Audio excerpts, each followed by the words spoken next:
Hi, I am Miss Anita, a children's librarian here at the Hamilton East Public Library.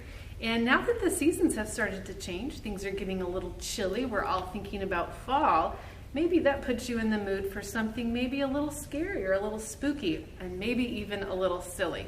So I have some book recommendations for you. First, we're going to start off with some of the scarier recommendations, and this book is called Ghost, and it's 13 Haunting Tales to Tell by Blaise Hemingway and Jesse Refeson, and it's also illustrated by Chris Sasaki and Jeff Turley. So through this book, there are 13 short stories, of course 13, and they're all kind of spookily illustrated, and each story highlights an actual childhood fear, and it sort of makes it come to life. So this is a truly scary read. So if you're in the mood, we've got this for you. And then this is kind of a scarier middle grade read, The Forgotten Girl by India Hill Brown, which is also a Young Hoosier Book Award nominee.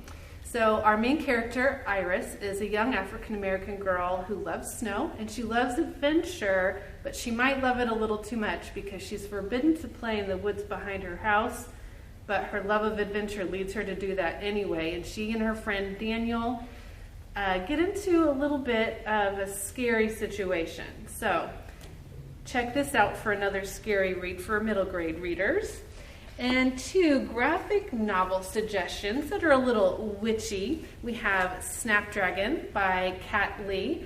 And this is about a sweet and fierce main character named Snap who kind of befriends a local elderly woman who people rumor to say that she might be a witch. I won't give any more away, but witches are involved in this one, as well as this book, Witches of Brooklyn by Sophie Escabasi. Effie is a young girl, there she is right there, that lives with her aunts in Brooklyn, and her aunts are kind of strange. They're pretty weird, but she kind of wonders if they're magic, and if they are magic, is she magic? Does she have that power too?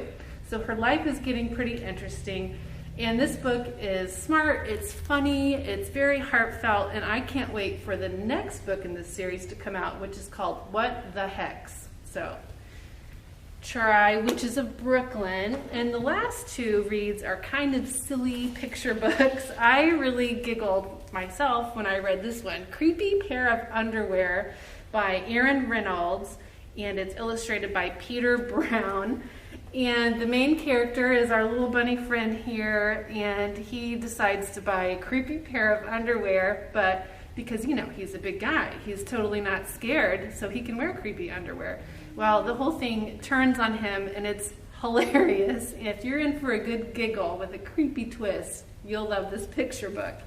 And also, this one is just so sweet and fun, and it's just a really sweet bedtime story told as if you were monsters and ghouls and goblins. And it's a really sweet, rhyming, sing-songy kind of story that's just a fun, sweet read. So Go to Sleep, Little Creep by David Quinn and illustrated by Ashley Spires. So hopefully these recommendations have given you some place to start on your quest for scary, spooky, silly stories. See you later.